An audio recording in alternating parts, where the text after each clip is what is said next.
ಜೈ ಶ್ರೀರಾಮ್ ಕೂಗಿ ಹಿಂದೂಗಳಿಗೆ ಅವಮಾನಿಸಿದ ಬಿಜೆಪಿ. ಪ್ರಶ್ನೆ ಕೇಳಿದ್ರೆ ಮಾರ್ ದೂರ ಓಡ್ತಾರೆ. ಬೆಲೆ ಏರಿಕೆ ಯಾಕೆ ಅನ್ನೋ ಪ್ರಶ್ನೆಗೆ ಜೈ ಶ್ರೀರಾಮ್ ಪರಿಹಾರ ಆಗತ್ತಾ? ನಮಸ್ಕಾರ, ಈ ದಿನಕ್ಕೆ ಸ್ವಾಗತ. ನಾನು GM ಪವಿತ್ರ.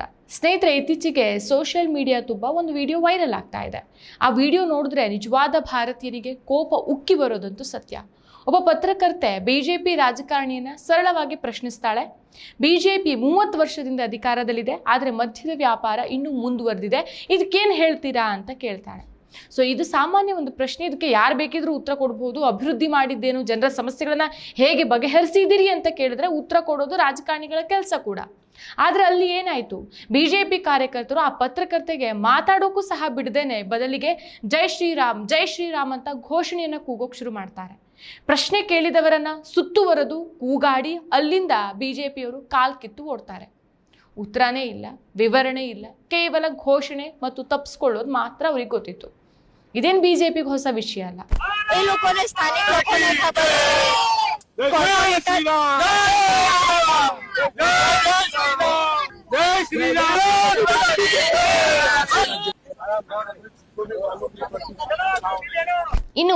ಇನ್ನೊಂದು ವಿಡಿಯೋ ಪಶ್ಚಿಮ ಬಂಗಾಳದ್ದು. ಅಲ್ಲಿ ಬಿಜೆಪಿ ಕಾರ್ಯಕರ್ತರು ಮನೆ ಮನೆಗೆ ಹೋಗಿ ನಮಗೆ ವೋಟ್ ಹಾಕಿ ಅಂತ ಕೇಳ್ತಿದ್ದಾರೆ. ಅಲ್ಲಿ ಒಂದಿಷ್ಟು ಜನ ಮಹಿಳೆಯರು ಅವರನ್ನ ಪ್ರಶ್ನಿಸ್ತಾರೆ, ನೀವು ಅಧಿಕಾರಕ್ಕೆ ಬಂದ್ರೆ ಏನ್ ಮಾಡ್ತೀರಿ, ಈ ಹಿಂದೆ ಏನ್ ಮಾಡಿದ್ದೀರಿ, ಅಭಿವೃದ್ಧಿ ಬಗ್ಗೆ ಹೇಳಿ ಅಂತ. ಸೊ ಆಗೇನಾಯ್ತು, ಬಿಜೆಪಿ ರಾಜಕಾರಣಿ ಮತ್ತು ಕಾರ್ಯಕರ್ತರು ತಡವರಿಸಿದ್ರು.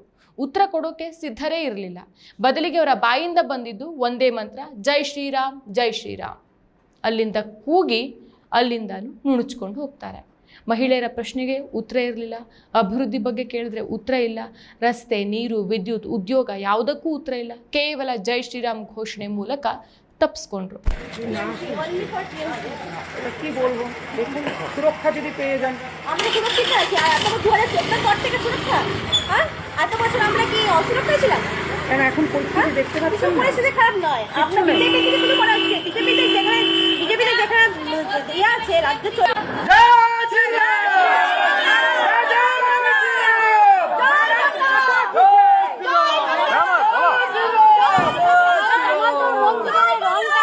ಇದು ಕೇವಲ ಒಂದೆರಡು ವಿಡಿಯೋಗಳ ವಿಷಯ ಅಷ್ಟೇ ಅಲ್ಲ, ಇದು ಬಿಜೆಪಿಯ ಇತ್ತೀಚಿನ ರಣತಂತ್ರವಾಗಿ ಕಾಣಿಸ್ತಾ ಇದೆ. ಜನ ಅಭಿವೃದ್ಧಿ ಕೇಳಿದ್ರೆ, ಬೆಲೆ ಏರಿಕೆ ಕೇಳಿದ್ರೆ, ನಿರುದ್ಯೋಗ ಕೇಳಿದ್ರೆ, ಮದ್ಯದ ವ್ಯಾಪಾರದಂತಹ ಸಮಸ್ಯೆಗಳನ್ನ ಕೇಳಿದ್ರೆ ಉತ್ತರದ ಬದಲು ಜೈ ಶ್ರೀರಾಮ್ ಕೂಗೋದು ಇವರ ಹವ್ಯಾಸದಂತ ಆಗೋಗ್ಬಿಟ್ಟಿದೆ.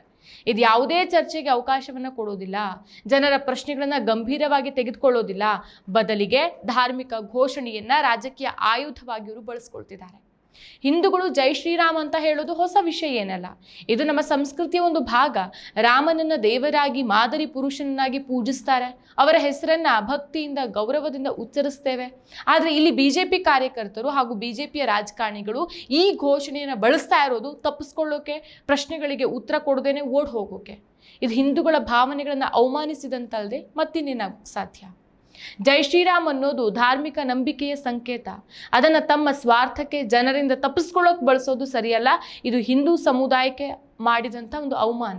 ನೀವೇ ನೋಡಿ, ರಾಜಕಾರಣದಲ್ಲಿ ಜನ ಪ್ರಶ್ನೆ ಕೇಳೋದು ಸಹಜ, ಅಧಿಕಾರದಲ್ಲಿದ್ದವರು ಉತ್ತರ ಕೊಡೋದು ಅವ್ರ ಜವಾಬ್ದಾರಿ. ನಾವೇನು ಮಾಡಿದ್ದೀವಿ ಅಂತ ಹೇಳೋದು ಕಷ್ಟನೇ ಅಲ್ವಾ ಅಲ್ಲ, ಏನಾದರೂ ಮಾಡಿದಿದ್ರೆ. ಅದರ ಬದಲಿಗೆ ಘೋಷಣೆಯನ್ನು ಕೂಗಿ ಜನರನ್ನ ಮೌನವಾಗಿಸೋ ಈ ತಂತ್ರ ಇದೆ ಅಲ್ಲ, ಇದು ಮಾತ್ರ ಸರಿಯಲ್ಲ. ಇದು ಜನರನ್ನ ಬುದ್ಧಿವಂತರು ಅಂತ ತಿಳಿಯದೆ ಅವರನ್ನ ಕೇವಲ ಭಾವನೆಗಳ ಮೂಲಕ ನಾವು ನಿಯಂತ್ರಿಸಬಹುದು ಅಂತ ಬಿಜೆಪಿ ತಿಳಿದಂತೆ ಕಾಣಿಸುತ್ತೆ. ನಮಗೆ ಕೆಲಸ ಕೊಟ್ಟಿದ್ದೀರಾ ಅನ್ನೋ ಪ್ರಶ್ನೆಗೆ ಜೈ ಶ್ರೀರಾಮ್ ಅನ್ನೋದ್ರಿಂದ ಉತ್ತರ ಸಿಗತ್ತಾ? ಬೆಲೆ ಏರಿಕೆ ಯಾಕೆ ಆಗ್ತಾ ಇದೆ ಅನ್ನೋ ಪ್ರಶ್ನೆಗೆ ಜೈ ಶ್ರೀರಾಮ್ ಪರಿಹಾರ ಆಗತ್ತಾ? ಇಲ್ಲ ಅಲ್ವಾ? ಸೊ ಈ ಎರಡು ವಿಡಿಯೋಗಳು ವೈರಲ್ ಆಗ್ತಾ ಇರೋದಕ್ಕೂ ಕಾರಣ ಇದೆ. ಜನರಿಗೆ ಅಭಿವೃದ್ಧಿ ಬೇಕು, ಉತ್ತರ ಬೇಕು, ವಿವರಣೆ ಬೇಕು. ಕೇವಲ ಧಾರ್ಮಿಕ ಘೋಷಣೆಯಿಂದ ಎಲ್ಲವನ್ನ ಮುಚ್ಚಾಕೋಕೆ ಸಾಧ್ಯನೇ ಇಲ್ಲ. ಉತ್ತರ ಕೊಡೋಕೆ ಬರಲಿಲ್ಲ ಅಂತಂದ್ರೆ ಅಧಿಕಾರಕ್ಕೆ ಯಾಕೆ ಬಂದ್ರಿ ಅಂತ. ಆದರೆ ಈ ಪ್ರಶ್ನೆಗೂ ಅವ್ರ ಹತ್ರ ಉತ್ತರ ಇಲ್ಲ. ಮತ್ತಷ್ಟು ವಿಶೇಷ ವಿಡಿಯೋಗಳನ್ನು ನೋಡಲು ಮತ್ತು ಹೊಸ ವಿಡಿಯೋಗಳ ಬಗ್ಗೆ ತಿಳಿಯಲು ಈ ದಿನ .com ಯೂಟ್ಯೂಬ್ ಚಾನೆಲ್ ಸಬ್ಸ್ಕ್ರೈಬ್ ಮಾಡಿ ಮತ್ತು ಬೆಲ್ ಐಕಾನ್ ಕ್ಲಿಕ್ ಮಾಡಿ.